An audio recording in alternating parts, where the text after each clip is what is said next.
जितने भी लोग थे उनको एक एक करके मौत के घाट उतारा गया।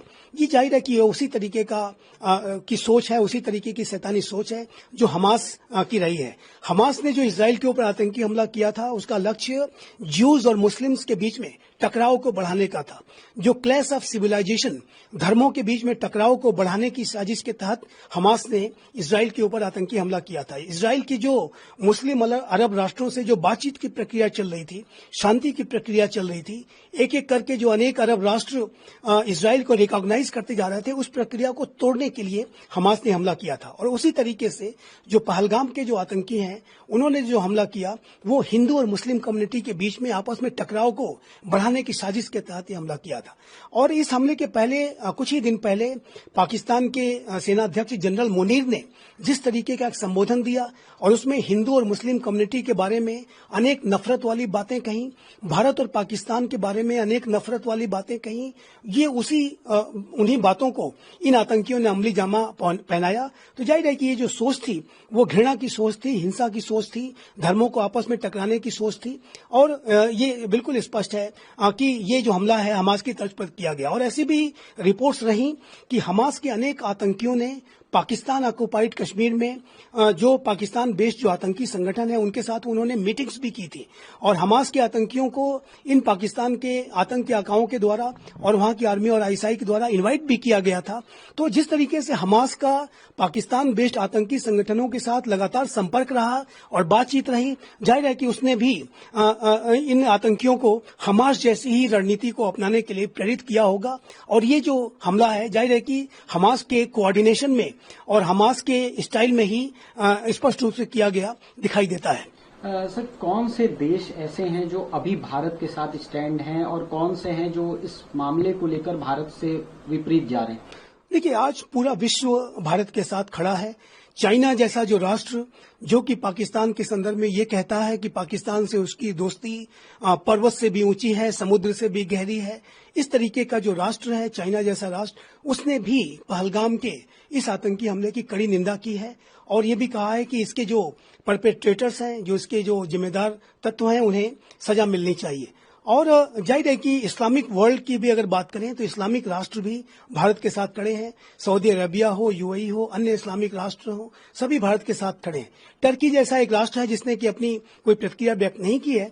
जाहिर है कि टर्की की जो सोच है, टर्की के राष्ट्रपति रेसेप तैयब एर्दोगान एक मुस्लिम वर्ल्ड के नए लीडर के तौर पर उभरने के लिए वो पाकिस्तान के साथ कई बार कोऑर्डिनेशन की कोशिश करते हैं। तो संभव है कि टर्की अपनी महत्वाकांक्षाओं की वजह से और अपनी स्वार्थपरक नीतियों की वजह से इसके बारे में कुछ न कहे, लेकिन जो अन्य इस्लामिक राष्ट्र हैं जो कि भारत के साथ एक अच्छे संबंध चाहते हैं, भारत विश्व का सबसे बड़ा लोकतंत्र तो है ही, विश्व की सबसे तेज गति से बढ़ती हुई मेजर इकोनॉमी है, भारत का मिडिल ईस्ट रीजन में भी प्रभाव बढ़ रहा है। तो ये जो इस्लामिक राष्ट्र हैं वो भारत के महत्व को जानते हैं और समझते हैं और भारत के साथ वो अच्छे संबंध रखना चाहते हैं। इसी वजह से इस घटना को लेकर के इस्लामिक राष्ट्रों ने भी भारत का साथ दिया है और इस हमले की निंदा की है। पाकिस्तान स्पष्ट रूप से ये दिखता है कि आज आइसोलेटेड है। पाकिस्तान आंतरिक रूप से तो पूरी तरह से दयनीय है ही, अंतर्राष्ट्रीय बिरादरी में भी इस हमले के बाद पाकिस्तान और अधिक गहरे तरीके से एक्सपोज हुआ है। And then America, what about America? United States of America Bharat के साथ पूरी तरीके से इस हमले के बाद भी खड़ा है। भारत और यूनाइटेड स्टेट्स ऑफ अमेरिका का जो काउंटर टेररिज्म और इंटेलिजेंस शेयरिंग का जो कोऑपरेशन है वो हाल के वर्षों और दशकों में लगातार बढ़ा है। लेकिन वर्तमान में यूनाइटेड स्टेट्स ऑफ अमेरिका के ट्रंप प्रशासन के द्वारा भारत के साथ और भी गहरा सहयोग स्थापित किया जाएगा, ये बात स्पष्ट रूप से दिखाई देती है। ये जो हमला है एक ऐसे समय पर किया गया था कि जब अमेरिका के उपराष्ट्रपति भारत में मौजूद थे और जाहिर है कि अमेरिका की पूरी वॉच भारत के ऊपर थी, पूरा विश्व भारत के ऊपर नजर बनाए हुआ था। तो ऐसे में पाकिस्तान ने इस तरीके के हमले को अमेरिका के उपराष्ट्रपति के विजिट के दौरान करके अमेरिका के समक्ष भी पाकिस्तान ने अपने आप को एक तरह से फिर से एक्सपोज किया है और अमेरिका ने इसी वजह से भारत के संदर्भ में ये कहा है और अमेरिका की जो director of national intelligence Tulsi Gabbard ने स्पष्ट रूप से कहा है कि भारत आतंकियों को सजा दिलाने के संदर्भ में आने वाले दिनों में जो भी बड़े कदम उठाएगा, अमेरिका भारत के साथ खड़ा रहेगा।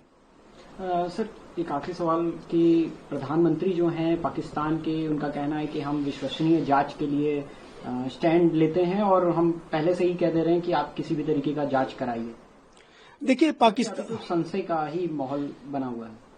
देखिए पाकिस्तान के द्वारा ये जो बयान दिए जा रहे हैं ये उसके डिनायल के अप्रोच को दर्शाता है। पाकिस्तान बड़ी आतंकी घटनाओं को अंजाम देता है और फिर उसको डिनाई करता है। पाकिस्तान अपने इसी डिनायल के लिए पूरे विश्व में कुख्यात है। जब अमेरिका ने ओसामा बिन लादेन को पाकिस्तान की टेरिटरी में ही मार गिराया था तो उस समय भी पाकिस्तान के हुक्मरानों ने यह कहा था कि उसमें उनका कोई हाथ नहीं है और उन्हें यह पता नहीं था कि ओसामा बिन लादेन यहां पे रह रहा था। जाहिर है कि वहां पर भी पाकिस्तान ने डिनायल किया।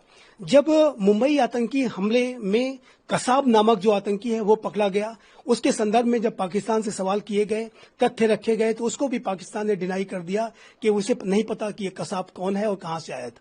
तो ये पाकिस्तान के द्वारा जो उसका जो आतंक का जो चरित्र है वो फिर से एक बार सामने आया है कि जब उसने पहलगाम के आतंकी हमले को लेकर के भी अपनी किसी संलिप्तता से इनकार किया है। पाकिस्तान अपने इसी डिनाइल के लिए जैसा कि मैंने कहा कुख्यात है और अपनी इसी डिनाइल की वजह से जाहिर है कि पाकिस्तान रसातल में ही जा रहा है। पाकिस्तान ने आतंकियों का जो इस्तेमाल है अपने लिए एक स्ट्रेटेजिक असेट के तौर पर किया है। आतंकवाद का इस्तेमाल पाकिस्तान ने अपनी इंस्ट्रूमेंट ऑफ स्टेट पॉलिसी के तौर पर किया है। लेकिन ये स्पष्ट रूप से दिखता है कि ये जो पाकिस्तान के हुक्मरानों के द्वारा आतंकवाद का जो इस्तेमाल अपने हितों के, अपने वेस्टेड इंटरेस्ट के लिए जो किए जाने की नीति है वो उनके लिए ही भारी पड़ रही है। ये जो भस्मासुर पाकिस्तान ने खड़े किए हैं ये पाकिस्तान को आज स्वयं जला रहे हैं। यदि मैं हिलेरी क्लिंटन के शब्दों में कहूं, जो कि अमेरिका की विदेश मंत्री रहीं और उन्होंने पाकिस्तान की यात्रा के दौरान ही पाकिस्तानियों से इस बात को कहा था कि यदि आप अपने बैकयार्ड में सांप पालोगे और ये सोचोगे कि ये जो सांप है आपके पड़ोसियों को जाकर डसेंगे तो आप बड़ी मूर्खता कर रहे हो। ये सांप आपको खुद डस सकते हैं। और अभी आप देखिए तो चाहे वो तहरीके तालिबान पाकिस्तान हो, चाहे वो बलूचिस्तान लिबरेशन आर्मी हो, बलूचिस्तान लिबरेशन फ्रंट हो, ये सभी जो आतंकी संगठन है ये पाकिस्तान के अंदर ही बड़े हमले कर रहे हैं। एक बात मैं और कहना चाहता हूं कि पाकिस्तान जो वर्तमान समय में अनेक चुनौतियों से जूझ रहा है, पाकिस्तान के अंदर आतंकी बड़े हमले कर रहे हैं। आर्थिक रूप से ये बैंकरप्सी की कगार पे है, राजनीतिक रूप से अस्थिर है। पाकिस्तान का जो सबसे लोकप्रिय नेता इमरान खान इस समय जेल में बंद है और हर तरीके से पाकिस्तान चुनौतियों से जूझ रहा है। तहरीके तालिबान पाकिस्तान सीधे सीधे पाकिस्तान की सेना पर हमले करता है, पाकिस्तान के पुलिस फोर्सेस पर हमले करता है।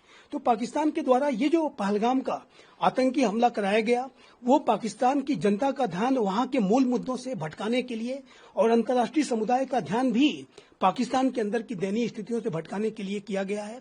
और ये जनरल मुनीर का जो 2-3 दिन पहले, 4 दिन पहले जो एक संबोधन हुआ था उससे भी स्पष्ट था कि जनरल मुनीर इस समय भारी दबाव में है।